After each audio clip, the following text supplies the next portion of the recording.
प्रिय IAS PCS aspirants, मैं doctor आनंद प्रदीक्षित हूँ। एक घटना बता रहा हूँ।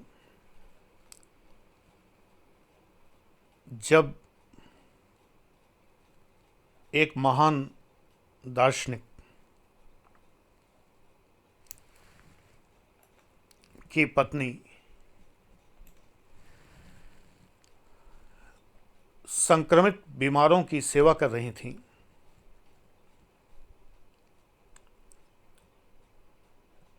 और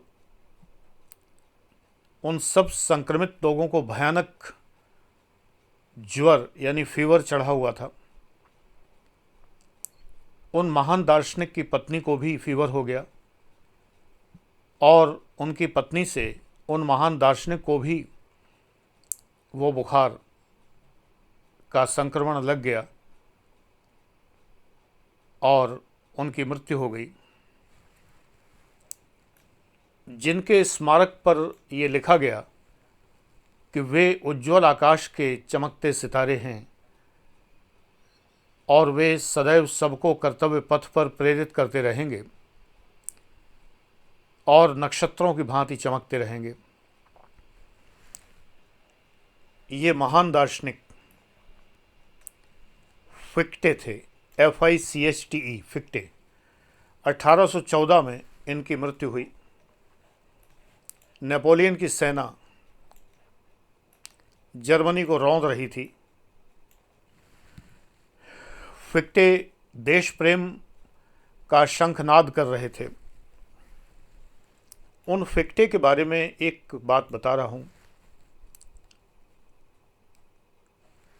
उन्होंने एक बहुत अच्छी बात कही है।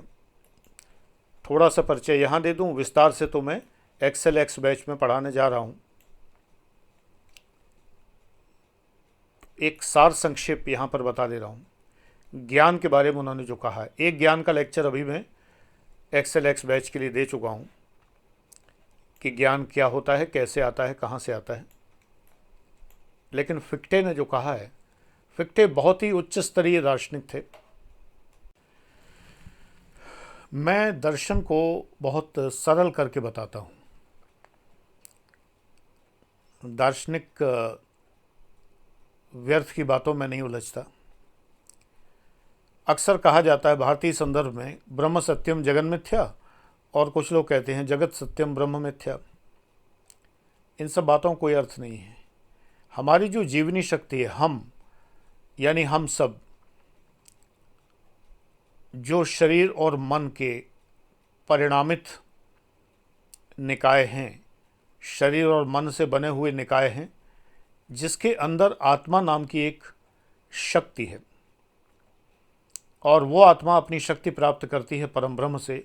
ये मैं तमाम चिंतकों और दार्शनिकों को पढ़ने के बाद मैंने अपना निष्कर्ष ये निकाला है।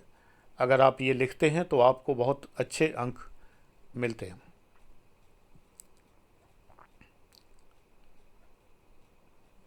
फिक्टे ने एक बात कही कि संसार को ये मान लिया जाता है कि वो जड़ है। ये निष्कर्ष है उनका कई बातों का, कि वो जड़ है और इसमें चेतनता है ही नहीं। असल में वो जड़ भी चेतन का परिणाम है, अचल भी सचल का परिणाम है, ठोस भी, मैटर भी, नॉन मैटर का परिणाम है आत्मा का। आत्मा पदार्थ नहीं है क्योंकि उसमें भार नहीं है। व्हाट्सएप यूनिवर्सिटी के चक्कर मत रहना कि एक आदमी को मरने के पहले तौला गया, बाद में तौला गया, 9 ग्राम का फ़र्क निकला, आत्मा का वजन 9 ग्राम। ये सब अव्वल दर्जे के मूर्ख हैं, डंस प्राणी हैं, दूसरों को बेवकूफ़ बनाते हैं। इस चक्कर मत पड़िए। आत्मा का कोई भार नहीं है। जिसका भार नहीं है वो पदार्थ नहीं है। जैसे प्रकाश, लाइट, 2 सिद्धांत हैं। कॉर्पस्कुलर थ्योरी कहती है कि ये कणिकाएं हैं, कणिकाएं, कण, और क्वांटम थ्योरी कहती है कि ये वेव मॉडल।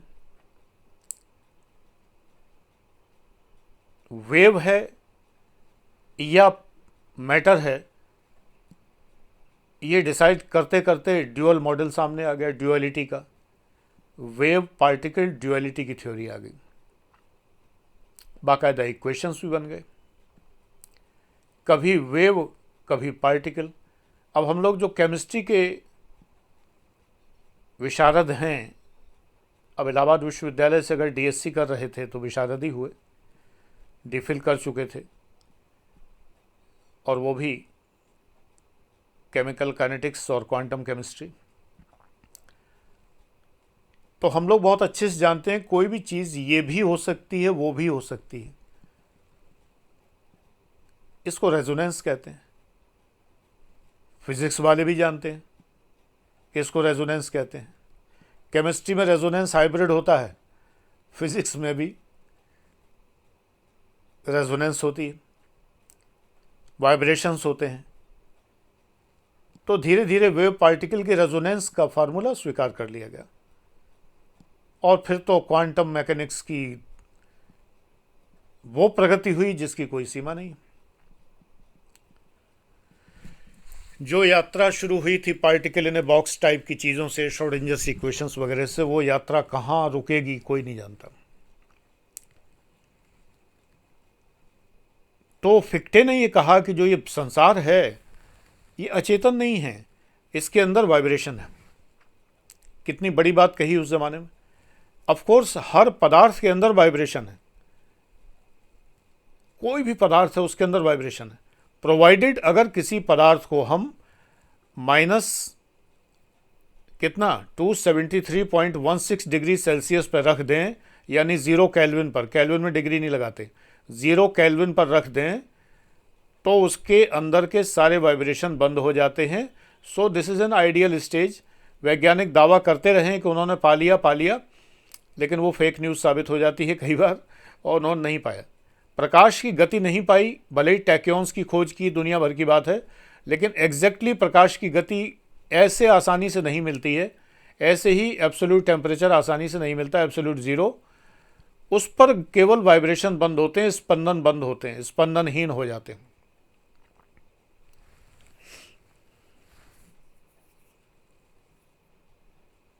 धड़कन रुक जाती है। हर पदार्थ के अंदर एक धड़कन है। अब इस बात को आदिवासियों ने तो बहुत पहले पहचान लिया। अब ये शब्द मेरे ख्याल से उचित ही होगा, पता नहीं लोग शब्दों पे बहुत नाराज़ हो जाते हैं। अब हम जो पढ़ते आए वही कहेंगे, कोई अपमान करने का इरादा नहीं है। अंग्रेज़ी में कहें तो ट्राइब कहेंगे। अब मैं और क्या कहूँ मुझे नहीं पता, क्योंकि मैं फेसबुक पे एक जगह देख रहा था, किसी ने कुछ कहा, दूसरा फ़ौरन उस पर सवार हो गया कि आपने ये कैसे कहा। तो भाई कुछ तो पता हो कि हम क्या कहें। एबोरिजिनल्स, जो पुस्तकों में लिखा मैं वही कह रहा हूँ, मेरा इससे कोई लेना देना नहीं है। एबोरिजिनल्स, आदिवासी, मैं तो उनका सम्मान करता हूँ, वो प्रकृति पुरुष हैं, इसलिए तो उन्होंने बहुत पहले ये पहचान लिया था कि निर्जीव पदार्थों में भी आत्मा होती है, यानी वाइब्रेशन होता है, जिसको उन्होंने चुरिंगा या उस देवता को सिंह बोंगा ऐसी नाम दिए। और इसका प्रमाण उन्होंने ये दिया कि लकड़ी को जलाने पर अग्नि निकलती है, तो इसके अंदर वाइब्रेशन है, इसके अंदर आत्मा है। तो जो बात कब उन्होंने कही, फिक्टे ने अपने दर्शन में कही, वो बात क्वांटम मैकेनिक्स अब कह रही है, वाइब्रेशंस आर देयर। ये पूरा जो ब्रह्मांड बना है ये आत्मा की ही कारस्तानी है। आत्मा हमारे शरीर को चलाती है, हमारे मन को फ्यूल करती है, हमारे शरीर को फ्यूल करती है, एक्चुएटर्स को लागू करती है। आत्मा नहीं रहती शरीर में तो क्या होता है, मर जाता आदमी। वासांसी जीर्णानि यथा विहाय नवानि गृह्णाति नरोपराणि इत्यादि इत्यादि। हमारे शरीर को पुराने कपड़े की तरह छोड़कर कौन जाता है? आत्मा। बाबा लोग कहते हैं फालतू में तुम आत्मा हो, अरे क्या बेकार की बात करते हैं। हम आत्मा नहीं, हमारे अंदर आत्मा। महाराज श्रीमान गुफा वाले बाबा, हमारे अंदर आत्मा है, हम आत्मा नहीं है, हमारे अंदर आत्मा है। तो वो आत्मा के कारण हम सोच पाते हैं। I think so I exist, cogito ergo sum, René रेने देकार्ते जो कहते हैं। तो हम जब सोच पाते हैं तो हम अपनी सोच को मैटेरियलाइज करते हैं। कार्ल मार्क्स, विचार, मार्क्स कहते हैं विचार यूं ही कहीं दिखाई नहीं देते टहलते हुए, विचार जब मैटेरियलाइज होते हैं तब दिखाई देते हैं। इसीलिए डायलेक्टिकल मैटेरियलिज्म उनकी, और हेगल की जो है वो आइडियोलॉजिकल मैटेरियलिज्म है। वो आइडियोलॉजिकल डायलेक्टिक्स है। विचार को हम मटेरियल में बदलते हैं। मार्क्स कहते हैं कि एक कारपेंटर विचार करता है कि मुझे एक मेज़ बनानी है, तब वो मेज़ बनती है। तो वो मेज़ का विचार उसके मन में है, ये उस मेज़ से पता लगता है। विचार टहल नहीं रहा सामने कि मेज़ का विचार टहल रहा है, वहाँ कुर्सी का विचार टहल रहा है, वहाँ अलमारी का विचार टहल रहा है, ये नहीं होता मटेरियल से। तो हमने विचार से ही तो ब्रह्मांड बनाया है, संसार, ब्रह्मांड नहीं, ज़्यादा ऊंचा हो गया संसार बनाया है, वो तो ईश्वर ने बनाया। इंसान ने तो ये संसार बनाया, इसमें रचना की है, मकान बनाए हैं, बिल्डिंग्स बनाई हैं, सड़कें बनाई हैं, क्या क्या बनाए हैं, दुनिया भर की चीज़ें बनाई। Protestant ethics and spirit of capitalism में मैक्स वेबर लिखते हैं कि कैल्विनिज्म में यही कहा गया है कि ईश्वर का आदेश है कि पृथ्वी पर जाओ, स्वर्ग का निर्माण करो। तो हम पृथ्वी पर सदैव स्वर्ग का निर्माण करने में लगे रहते हैं, और इतनी सुंदर सुंदर पृथ्वी को हमने बनाया। ये सब कहाँ से आता है? विचार से आता है। विचार कैसे आता है? जब हमारी आत्मा हमारे अंदर है। आत्मा निकल गई तो मर गए, भगवान को प्यारे हो गए। आत्मा है, अंदर है, हम नहीं है आत्मा। आत्मा हमारे अंदर है, इसलिए हम सोच पाते हैं। जनरेटर में डीजल है, इसलिए जनरेटर बिजली उत्पन्न कर पाता है। कार के अंदर पेट्रोल है, इसलिए कार चल पाती है। कार का है मैं पेट्रोल हूं, जनरेटर का है मैं डीजल हूं। बाबा लोग तुम्हें यही सिखाते हैं, ब्रांडेड बाबा। मैं मन नहीं हूं, मैं तन नहीं हूं, और धन तो बाबा ले ही लेगा, छोड़ेगा नहीं। इसलिए फिक्टे की बात एकदम मुझे बड़ी अच्छी लगती है कि ये जो संसार जो निर्मित हुआ है मटेरियल, ये मटेरियल विचारों की देन है। तो विचारों में और मटेरियल में ज़्यादा फर्क नहीं है। हीगल और मार्क्स में ज़्यादा फर्क नहीं है। उनका वैचारिक द्वंद्ववाद है और मार्क्स का पदार्थ से संबंधित द्वंद्ववाद है। वो विचारों में खेल रहे हैं, ये पदार्थ में खेल रहे हैं। फालतू ही लड़ते रहे दोनों लोग, लड़ने की ज़रूरत ही नहीं है।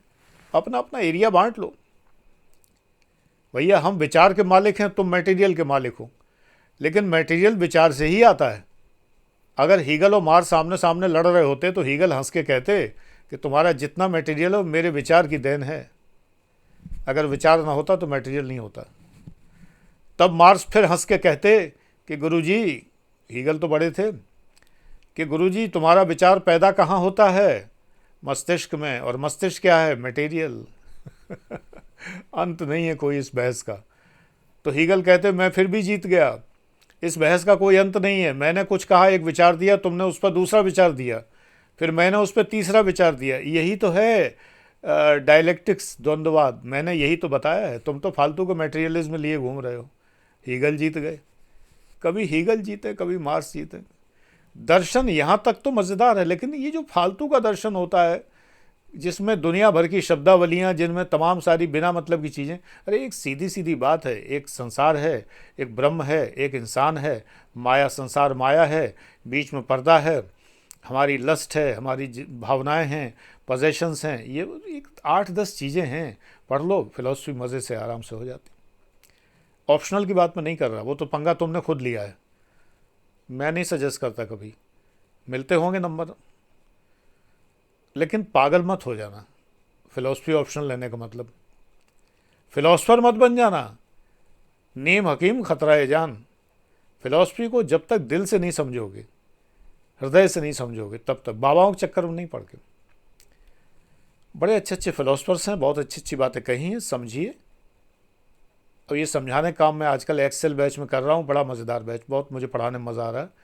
अभी थोड़ी देर पहले मैंने स्पिनोज़ा और वो कई थिंकर्स को, जॉन लॉक, इन सब को लेकर मैंने ज्ञान की मीमांसा की है, समझा। कोटेशंस मैं बताता हूँ, ये कोटेशंस तुम्हें कहाँ मेंस में इस्तेमाल करने हैं, कहाँ इंटरव्यू में इस्तेमाल करने हैं, कहाँ पर तुम्हें इनको यूज़ करके तुम्हें कॉम्प्रिहेंशन समझना है प्री और मेंस का।